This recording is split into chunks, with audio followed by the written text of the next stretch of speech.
আজকে সকাল থেকেই শরীরটা এত পরিমাণে খারাপ করছিল যে কোনো কিছু কাজকর্ম করতেই ইচ্ছে করছিল না। আর তাই জন্য না সকাল থেকে অনেকটা টাইম বসেই কাটিয়ে দিয়েছি। আসলে কদিন রাতে ঠিক করে ঘুম হয়নি, তো তার জন্যই সকাল থেকে মাথাটা খুব ধরেছিল। তো হ্যালো বন্ধুরা, শুভ সকাল সবাইকে। কেমন আছো সবাই? আশা করি সবাই নিশ্চয়ই মোটামুটি ভালোই আছো। আমরাও আছি মোটামুটি। তো চলো, আমি মৌমিতা লাইফস্টাইলের আরও একটি নতুন ভিডিওতে তোমাদের সবাইকে জানাই স্বাগত। আর আজকে হচ্ছে বুধবার, এখন বাজে ওই সকাল 7টা মতো। তোমাদেরকে সাথে নিয়ে আজকের ভিডিওটা এখান থেকেই শুরু করছি। প্রথমেই বললাম তোমাদেরকে যে শরীরটা আমার মোটেও ভালো নয়, ওই মোটামুটি চলছে আর কি। সকাল থেকে এত পরিমাণে মাথার যন্ত্রণা হচ্ছিল যে আমি ঠিক হয়ে উঠতেও পারছিলাম না, বসতে পারছিলাম না, এইরকম অবস্থা হয়ে গেছিলো। আসলে দুপুরে তো কোনো দিন ঘুমাই না, খুব কমই, এক আধ দিন হয়তো ঘুমাই, কেননা দুপুরে হয় ঋদ্ধি নয়তো তিতলি, কেউ না কেউ জেগেই থাকে। তো তার জন্যই আর ঘুমানো হয় না। আর কদিন না রাতেও ঠিক করে ঘুম হয়নি, বেশ অনেকটা রাত করে ওই 11, সাড়ে 11টা 12টার মতো বেজে যেত ঘুমাতাম। আর সকালে ওই 5:30টার দিক করে উঠে পড়তাম। আর তারপর সারাদিনে একটু রেস্ট হতো না, তো তার জন্যই মনে হয় আজকে শরীরটা এত পরিমাণে খারাপ করছে। এত পরিমাণে মাথার যন্ত্রণা করছিল যে আমি ঠিক করে বসতে পারছিলাম না, এরকম অবস্থা হয়ে গেছিলো। কিন্তু কী আর করবো বলো, যতই শরীর খারাপ হোক, যতই যাই হোক, বাড়ির বউদের তো আর কোনো দিন ছুটি হয় না। সংসারের কাজকর্মগুলো তাদেরকে করতেই হয়। আর তারপর ছেলেমেয়েরাও এত ছোট ছোট যে ওরা নিজেদের কাজ নিজেরা করতে পারে না, ওদের পেছনেও করতে হয়। যাই হোক, বেশ কিছুটা সময় সকালবেলায় বসে একটু রেস্ট নিয়েছিলাম। আর তারপর এই যে এখন কাজে লেগে পড়েছি। আর আজকে না এখনও স্নান হয়নি, সকালে যেহেতু শরীরটা একটু খারাপ করছিল, তাই জন্য অনেকটা টাইম বসে থাকার পর ভাবলাম যে বসে যখন আছি তাহলে বসে একটু সবজিটা কেটে নিই, তারপরে যাবো স্নান করতে। তো তার জন্য এই যে এখন এখানে সবজি কাটতে বসে গেছিলাম। আর এই যে আজকে কুমড়ো রান্না করব, তো তার জন্যই কুমড়ো কাটছিলাম। আর কুমড়োটা এত বড়, বেশ অনেকটা বড় সাইজের ছিল কুমড়োটা। আর কুমড়োটা না আমাদের বাড়ির কুমড়ো নয়, কেনা কুমড়ো। যেহেতু গ্রাম অঞ্চলে বাড়ি আমাদের, তো গ্রামে কি হয়, সবাই কিছু না কিছু সবজি চাষ করে। তাই জন্য পাড়ার মধ্যেই না এদিক ওদিক খুঁজলে কিছু না কিছু সবজি পাওয়াই যায়। তো এই আমাদের বাড়ির সামনেই একজনাদের কুমড়ো চাষ করেছিল, অনেকটা জমি মিলে কুমড়ো চাষ করেছিল, আর বেশ অনেক কুমড়ো হয়েছে। তো ওখান থেকেই মা কুমড়ো এনেছিল, 2টো কুমড়ো কিনে নিয়ে এসেছিলো। একটা তো আগেই রান্না করা হয়ে গেছিলো, আর এইটা রয়ে গেছিলো। তো অনেক দিন কুমড়োটা রাখা ছিল, জানো তো, প্রায় 1.5 থেকে 2 মাস মতো হবে রাখা ছিল। আর যেহেতু গোটা কুমড়ো ছিল, তো এই রকমই রেখে দিয়েছিল। তো বাবা তো মাঝে মধ্যেই বলতো যে না, এবার মনে হয় কুমড়োটা পচেই গেছে, নষ্ট হয়ে গেছে, এতদিন রেখে দেওয়া হয়েছে। তো যাই হোক, তো আজকে যেহেতু কুমড়োর তরকারি হচ্ছে, তো তাই জন্য আজকে এই কুমড়োটা স্বাদগতি হবে, ওই আর কি কেটে ফেললাম রান্না করার জন্য।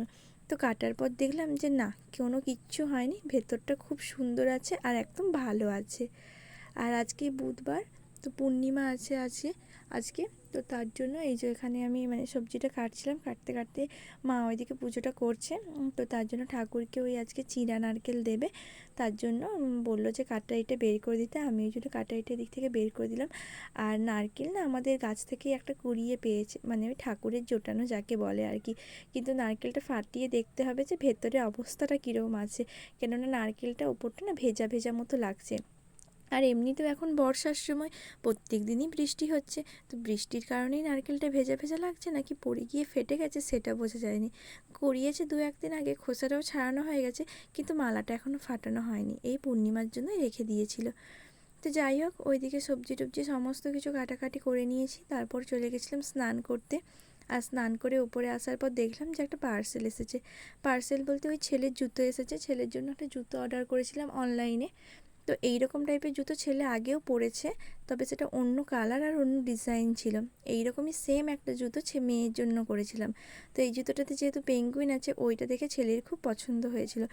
আর ওর একটা চপ্পল আছে, আর সেরকম এরকম আরেকটা জুতো আছে, ওটা একটু কীরকম হয়ে গেছে, ওই জন্য আবার একটা অর্ডার করে দিলাম। এখন দুজনা একসাথে একই রকমের জুতো পরতে পারবে, ভাই বোন দুজনারই একই রকম জুতো হয়ে গেছে। তো স্নান করে আসার পর তো আগেই ছেলের জুতোটা দেখতে চলে গেছিলাম, জামা কাপড়গুলো মেলা হয়নি, তো তার জন্য এখন এই যে ছাদে এসেছি আর জামা কাপড়গুলো মেলে দিচ্ছি। আর আকাশে এত পরিমাণে মেঘ, মানে যে কোনো মুহূর্তে বৃষ্টি নেমে যাবে এইরকম অবস্থা। কিন্তু কিছু করার নেই, এত জামা কাপড় মিলবো কোথায়, মেলারও তো জায়গা নেই না। তাই জন্য এখন ছাদেই মিলে দিচ্ছি, যখন আবার মানে বৃষ্টি পড়বে তখন আবার ওই ছুটে এসে তুলতে হবে, এই আর কি। যা বর্ষার দিনে এই এক হচ্ছে ঝামেলা, একবার করে মেলো আর তোলো, মেলো আর তোলো। যাই হোক, জামা কাপড় ওইদিকে মিলে দিয়ে তারপর সকালে খাওয়া দাওয়া করে নিয়েছি আর ছেলে মেয়েদেরকেও খাইয়ে দিয়েছি। তারপর এখন রান্নাটা বসিয়ে দিয়েছি। আজকে তো কুমড়োর তরকারি হবে, কুমড়ো তো কাটাকাটি করলাম দেখলে তোমরা। আর অনেকটা কুমড়ো হয়েছে, মানে দুবেলাকার মতো রান্না হবে তো তরকারিটা, তো তার জন্য একটু বেশি করেই কেটেছি। ওই 3 ভাগের 1 ভাগ মতো কেটেছি আর 2 ভাগ মতো রেখে দিয়েছি অন্য দিনের জন্য। আর আজকে কোনো রকম কোনো মশলা পেস্ট করিনি, কুমড়োতে শুধু একটু আদা দিয়েছি আর একটু টমেটো কুচি দিয়েছি। তার জন্য আদাটা এখানে ওই আদা কুড়ুনিতে কুড়িয়েই দিয়ে দিয়েছি, কোনো রকম বাটাবাটির মশলা আর করিনি।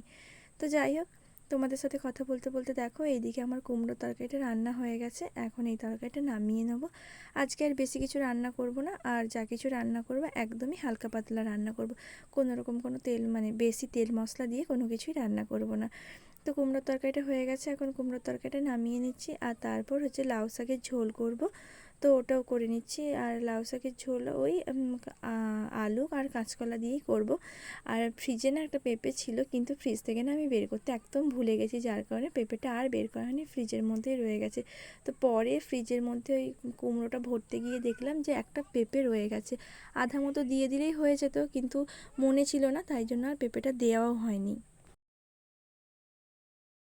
যাই হোক, দেওয়া হয়নি, আর কি করা যাবে এখন, মানে এই দিয়েই করে নিতে হবে আজকে। আরও অর্ধেকটা মতো লাউ শাক রেখে দিয়েছি পরের দিনকে করার জন্য, তো ওই দিনকে মনে করে দিয়ে দিতে হবে।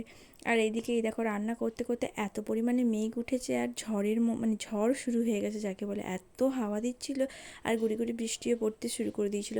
তাই জন্য আবার তাড়াতাড়ি করে গিয়ে জামা কাপড়গুলো আগে তুলে আনলাম, তুলে এনে জামা কাপড়গুলো ঘরে মিলে দিয়ে ফ্যানটাও চালিয়ে দিলাম। তারপর আবার এই যে রান্না করতে বসলাম। উচ্ছে আলু ভাজাটা করলেই হয়ে যাবে, আর ওইদিকে লাউ শাকের ঝোলটাও হয়ে গেছে, ওটা নামিয়ে দিয়েছি। তো মানে রান্নাটা আর বসিয়ে দিয়ে যায়নি, উচ্ছে আলুটা ওদিকে বসিয়ে দিয়ে তারপর এদিকে ভাতটাও বসিয়ে দিয়েছি। আর তারপর এখন দুয়ার ঘরগুলো ঝাঁট দিয়ে পরিষ্কার করে নিচ্ছি। এতবার দুয়ার ঘর ঝাঁট দেওয়া হয়, তারপরেও আবার সেই নোংরা হয়ে যায়। আসলে ছোট্ট বাচ্চা থাকলে কী বলো তো, ওরা তো আর নোংরা পরিষ্কার অত কিছু বোঝে না, যা হাতের সামনে পায় তাই টেনে ফেলে দেয়। আর কী আর করবো বলো, ওদেরও দোষ নেই। আসলে বাচ্চাদের একটু জায়গা লাগে, আর আমাদের ঘরটা খুবই ছোট, আর অল্প জায়গার মধ্যে এত কিছু জিনিসপত্র রাখা আছে, তো সব কিছু তো তুলে রাখা সম্ভব নয়। আর ওরাও বড় হচ্ছে, সব কিছু হাতের নাগালে পেলেই যা মানে পায় হাতের নাগালে সেটাই ফেলে দেয়। তো এদিকে এই যে উচ্ছে আলুটা ভাজা হয়ে গেছে, এখন উচ্ছে আলু ভাজাটাও নামিয়ে নেব। আর ওইদিকেও ভাতটা ফুটছে, অর্ধেকটা মতো হয়ে গেছে, বাদ বাকি হাতের কাজকর্মগুলো এদিকে সারতে সারতে ওইদিকে ভাতটাও হয়ে যাবে। আর এদিকে উচ্ছে আলুটা নামাতে নামাতে ওইদিকে দেখো কাকিমণিও এসে প্রসাদ দিয়ে গেল। তার কারণ আজকে তো পূর্ণিমা ছিল, বললাম পূর্ণিমা ছিল, মন্দিরে পুজো হয়েছে, তো তাই জন্য ওই চিঁড়ে প্রসাদ দিতে এসেছিলো কাকিমণি, ওটা দিয়ে কাকিমণিও চলে গেল। তার সাথে একটু কথা বলছিলাম, তারপর কাকিমণিও চলে গেল। আর আমি ওই যে এদিকে হাতের সমস্ত কাজকর্মগুলো সেরে নিয়েছি। দুপুরে মোটামুটি কাজকর্মগুলো করার পর একটু রেস্ট নিয়েছিলাম। আর তারপর এই যে বিকেলবেলায় ছেলে মেয়েরা লুকোচুরি খেলছিল, একটু বৃষ্টির মধ্যে তো বাইরে খেলতে যেতে পারে না, তার জন্য ঘরের মধ্যেই খেলা করছে। কী আর করবে, বাইরে তো কাদা।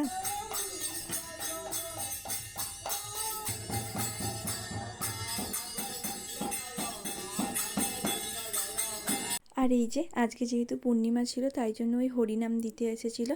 আর মানে যারা হরিনাম দিতে আসে নাম কীর্তনের লোকজনেরা আজকে খুব তাড়াতাড়ি এসে গেছিলো, মানে বিকেল বিকেল এসে গেছিলো, ঝড় বৃষ্টির দিন তো, তাই জন্য তারাও তাড়াতাড়ি কাজ সেরে নিচ্ছিল। আর এই যে পাশের বাড়ির একটা ভাইঝি আছে, ও এসেছিলো আমাদের বাড়িতে, আর এরা না ওর সাথে খেলতে খুব পছন্দ করে দুইজনাতেই। তো এখানে তিনজনা মিলে দরজার কোণে সিঁড়ির কোণে লুকিয়ে লুকিয়ে লুকোচুরি খেলা করছিল তিনজন মিলে। বাইরে তো বেরোতে পারছে না কাদার জন্য, তো ওই জন্য ও এসেছে। এরাও যায় মাঝে মধ্যে ওদের বাড়ি, আজকে আর এরা বেরোয়নি, তো তার জন্য ওই এসেছে খেলার জন্য। তিনজন মিলে এইখানে একসাথে লুকোচুরি খেলছে। ওরা দুজন লুকোচ্ছে আর তিতলি গিয়ে বারবার খুঁজছে ওদেরকে। বিকেলে একটু খেলাধুলা করেছিল।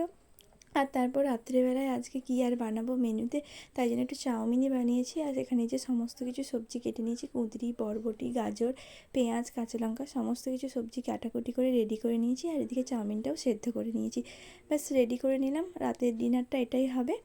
তো আজকের মতো এতটুকুই। আজকের ভিডিওটা তোমাদের কেমন লাগলো কমেন্ট করে অবশ্যই জানিয়ে, ভালো লাগলে অবশ্যই একটা লাইক আর শেয়ার করে দিও। আর যারা নতুন বন্ধু আছে তারা অবশ্যই সাবস্ক্রাইব করে দিও। তোমরা সবাই ভালো থেকো, সুস্থ থেকো, টাটা।